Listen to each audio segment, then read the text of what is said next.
Hello दोस्तों, world radio day पर मैं आरजे अभय देता हूं आपको बहुत बहुत शुभकामनाएं। आप सुन रहे हैं रेडियो उड़ान अ फ्लाइट ऑफ लाइफ पर एंटरटेनमेंट एक्सप्रेस।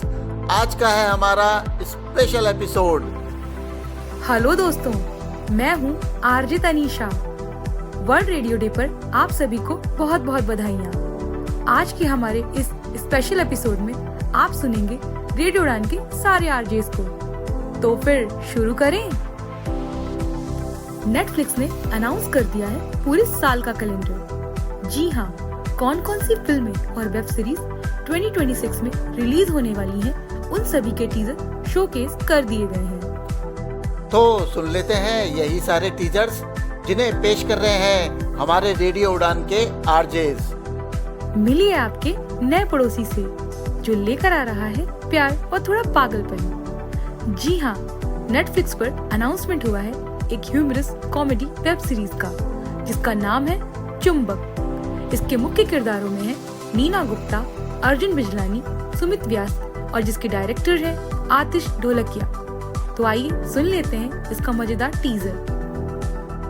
नेटफ्लिक्स के इस साल के कैलेंडर में है R Madhavan starrer web series legacy. इसमें उनके साथ हैं अभिषेक बनर्जी और गुलशन देवैया। इसकी खास बात यह है कि इसमें म्यूजिक दिया है बहुत सालों बाद इलैयाराजा ने। मल्टीपल लैंग्वेज के अंदर ये रिलीज होने वाली है। आइए सुन लेते हैं इसका टीजर। क्या वो कन्याकुमारी से कोरिया पहुंच पाएगी? जी हाँ, ये स्टोरी है एक छोटे से गांव में रहने वाली लड़की के सपनों की। फिल्म का नाम है मेड इन कोरिया। ये तमिल फिल्म है जो कि बहुत जल्द नेटफ्लिक्स पर आने वाली है। प्रियंका मोहन स्टारर फिल्म के डायरेक्टर हैं रा कार्तिक। आइए सुनते हैं इसका इंटरेस्टिंग टीजर। एक जले हुए गांव और एक शापित गुफा से निकलता है एक blind person who trust instincts over site.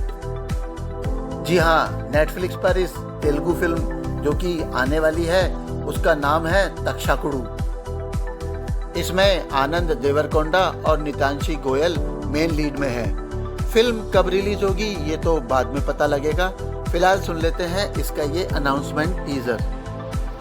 What is more important for a solid relationship? Chemistry और compatibility? नेटफ्लिक्स पर रिलीज होने वाली है एक तमिल फिल्म जिसका नाम है #लव, जिसकी मेन कास्ट में है अर्जुन दास, ऐश्वर्या लक्ष्मी। तो आइए सुन लेते हैं इस इंटरेस्टिंग फिल्म का टीजर। बर्थडे एक्सप्रेस में अब समय हो गया है इस हफ्ते के सेलिब्रिटीज के बर्थडे जानने का। लेकिन इससे पहले मैं आपको बता दूं कि 6 फरवरी को डेथ एनिवर्सरी थी महान गायिका लता मंगेशकर जी की। लता जी पर स्पेशल एपिसोड आप सुन सकते हैं 1 to 10 with RJ Abhay 22 February Sunday सुबह 11 बजे। इसके अलावा 8 फरवरी को बर्थ एनिवर्सरी थी सिंगर जगजीत सिंह जी की। उनके गाए भजन, गजल और फिल्मी गाने लोगों को हमेशा याद रहेंगे।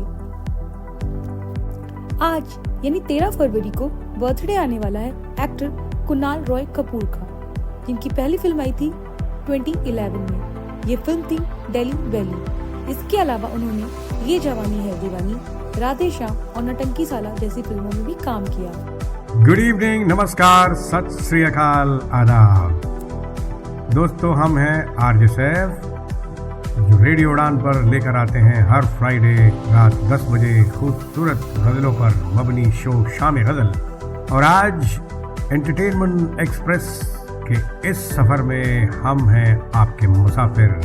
दोस्तों, कल यानी 14 फरवरी को यूं तो वैलेंटाइन डे है, लेकिन इसके साथ साथ खूबसूरत और मशहूर और मारूफ अदाकारा मधुबाला जी का बर्थडे यानी बर्थ एनिवर्सरी भी है।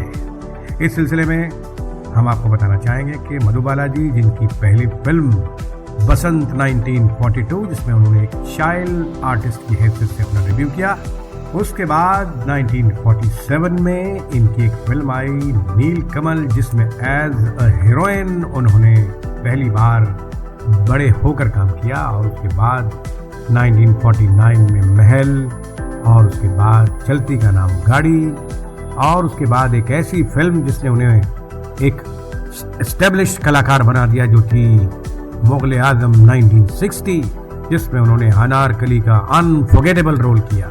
रेडियो उड़ान की तरफ से हम आरजे साहब अपने तमाम लिसनर्स को जो रेडियो उड़ान को दुनिया के कोने कोने से सुनते हैं, वर्ल्ड रेडियो डे की बहुत बहुत बधाई पेश करते हैं। Happy world radio day. 15 फरवरी को जन्मदिन आने वाला है वेटरन एक्टर रणधीर कपूर का, जिनकी डिटेल हम आपको 1 to 10 के कपूर स्पेशल एपिसोड में बता ही चुके हैं। रणधीर कपूर ने फिल्म श्री 420 से बाल कलाकार के रूप में अपने करियर की शुरुआत की। इसके अलावा उनकी फिल्में चाचा भतीजा, जवानी दीवानी, हाथ की सफाई भी बहुत फेमस रही। 15 जनवरी को ही बर्थडे आने वाला है एक्टर डायरेक्टर आशुतोष गोवारिकर का। एज एन एक्टर उनकी पहली फिल्म आई थी 1984 की होली, जिसे डायरेक्ट किया था केतन मेहता ने। एज ए डायरेक्टर उनकी पहली फिल्म आई थी 1993 में पहला नशा। टीवी धारावाहिक कच्ची धूप में उन्होंने भाग्यश्री के साथ काम किया, जिसको डायरेक्ट किया था अमोल पालेकर ने। ये धारावाहिक 1987 में दूरदर्शन पर टेलीकास्ट हुआ था।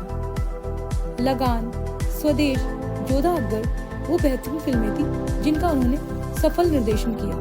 16 फरवरी को जन्मदिन आने वाला है एक्ट्रेस सोमानंद का, जिनकी पहली फिल्म आई थी 1976 में बारूद, जिसमें उनके हीरो थे ऋषि कपूर।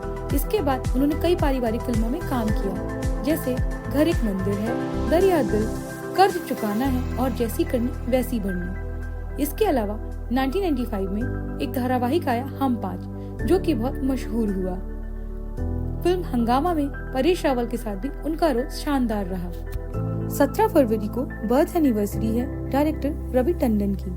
वैसे तो इन्होंने 1960 में फिल्म लव इन शिमला से एज अ असिस्टेंट डायरेक्टर अपने करियर की शुरुआत की, लेकिन इनकी फर्स्ट डायरेक्टर डेब्यू फिल्म थी 1971 की बलिदान, जिसमें हीरो थे मनोज कुमार और हीरोइन थी शायरा बानो। इसके बाद उन्होंने फिल्म मजबूर, खुददार, अनहोनी, खेल खेल में और नजराना जैसी सफल फिल्मों का निर्देशन किया। नमस्कार दोस्तों, मैं हूं आपका दोस्त, आपका होस्ट बामरी।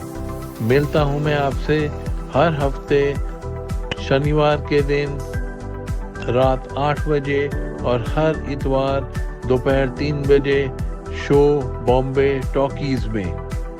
आज मैं आपसे मिलने आया हूं वर्ल्ड रेडियो डे के उपलक्ष्य में शो एंटरटेनमेंट एक्सप्रेस में। मैं सबको बताना चाहूँगा कि आने वाली 18 फरवरी को वेटरन एक्ट्रेस निम्मी की जयंती है। निम्मी जिन्होंने अपना कैरियर शुरू किया था 1949 की फिल्म बरसात से, जिसमें उनके साथ थे राज कपूर, नरगिस और प्रेमनाथ। उनके कुछ बेहतरीन फिल्मों में की अगर मैं बात करूं तो वो हैं उड़न खटोला, अमर, दाग। 18 फरवरी को बर्थडे आने वाला है एक्टर सुमित सहगल का। 1987 में फिल्म इंसानियत के दुश्मन से उन्होंने अपने करियर की शुरुआत की। इसके अलावा पति पत्नी और तवायफ, बाहर आने तक और सौतन की बेटी उनकी कुछ हिट फिल्में रहीं। प्रोड्यूसर डायरेक्टर साजिद नाडियाडवाला का जन्मदिन भी आता है 18 फरवरी को। एज अ प्रोड्यूसर उनकी पहली फिल्म आई थी 1992 की जुल्म की हुकूमत। 19 फरवरी को बर्थडे आने वाला है मिस इंडिया रह चुकी एक्ट्रेस सोनू वालिया का, जिनकी पहली फिल्म आई थी 1988 में आकर्षण। इसके बाद उनकी फिल्में आई खून भरी मांग, खेल, दिल अपना है, तहलका और हातिम ताई। तो चलिए सुन लेते हैं बेहद खूबसूरत अभिनेत्री मधुबाला की फिल्म फागुन, जो कि रिलीज हुई थी 1958 में का सॉन्ग, जिसमें उनके साथ हीरो थे भारत भूषण। म्यूजिक था ओपी नैयर का, गीत लिखा था कमर जलालाबादी ने, जिसे गाया है मोहम्मद रफी और आशा भोसले ने। रिश्ते में तो हम तुम्हारे बाप लगते हैं, नाम है शहनशाह।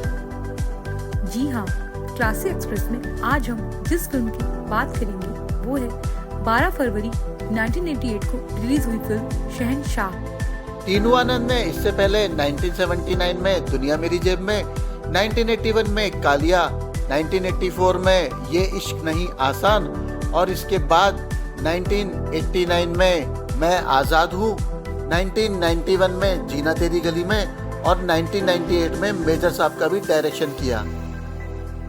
शहंशाह का बैकग्राउंड म्यूजिक टीनू आनंद को इतना पसंद आया कि उन्होंने अपनी एक और फिल्म मुट्ठी भर जमीन के लिए भी इस बैकग्राउंड म्यूजिक को यूज किया, जो कि रिलीज हुई थी 1996 में। इस फिल्म में थे कुमार गौरव, पूनम ढिल्लो और डैनी। इसका भी म्यूजिक दिया था अमर उत्पल ने। पूनम ढिल्लो और माधवी भी इस रोल को करना चाहती थी। वैसे माधवी अंधा कानून फिल्म में अमिताभ के साथ काम कर चुकी थी, लेकिन फाइनली ये रोल मिला मीनाक्षी शेषाद्री को। कुली फिल्म के दौरान ही अमिताभ बच्चन को इस फिल्म की कहानी सुनाई जा चुकी थी, लेकिन बीमार होने की वजह से वो इस फिल्म पर काम नहीं कर पा रहे थे। जितेंद्र भी इस फिल्म में काम तो नहीं कर पाए, लेकिन उन्हें शहंशाह का ड्रेस इतना पसंद आया कि उन्होंने अपनी फिल्म आग और शोला में इसका यूज किया। इसके बाद जैकी श्रॉफ से बात की गई, लेकिन उन्होंने भी इसके लिए मना कर दिया। ऋषि कपूर ने तो ये कहकर मना कर दिया कि टीनू आनंद के साथ उनकी पिछली 2 फिल्में फ्लॉप रही, इसलिए वो इसमें काम नहीं करेंगे। यहाँ मैं आपको बता दूं कि अमर उत्पल म्यूजिक डायरेक्टर अनिल विश्वास के बेटे हैं। कमाई के मामले में बात की जाए तो 1988 में शहंशाह दूसरे नंबर पे रही। इस फिल्म का बजट था 2.5 करोड़ और इसने बॉक्स ऑफिस पे कलेक्शन किया 6 करोड़ का। इस साल पहले नंबर पे थी अनिल कपूर माधुरी दीक्षित स्टारर तेजाब, जिसने 8 करोड़ का कलेक्शन किया, और तीसरे नंबर पे थी सनी देओल की फिल्म पाप की दुनिया। इस फिल्म के लिए पहली पसंद थी श्रीदेवी, लेकिन उन्हीं दिनों इंकलाब फिल्म फ्लॉप होने के बाद श्रीदेवी ने इस फिल्म के लिए मना कर दिया। फिर बात की गई डिम्पल कपाड़िया से, लेकिन वो भी ना हो सका। डिम्पल कपाड़िया को लेकर टीनू आनंद ने 2 फिल्में अनाउंस की थी, आलीशान और महाकाल, लेकिन ये दोनों ही फिल्में नहीं बन पाई। आइए सुनते हैं फिल्म शहंशाह का सॉन्ग, जिसे गाया है मोहम्मद अजीज और लता मंगेशकर ने। आज के लिए इतना ही, अब मिलेंगे अगले हफ्ते। तब तक के लिए बाय बाय, और आप लोग तब तक सुनते रहिए रेडियो उड़ान, अ फ्लाइट ऑफ लाइफ। इस एपिसोड की स्क्रिप्टिंग, एडिटिंग और मिक्सिंग की है अभय गोयल ने। आप मुझे इंस्टाग्राम पे भी फॉलो कर सकते हैं। मेरा इंस्टा हैंडल है RJABHAY अभय 008।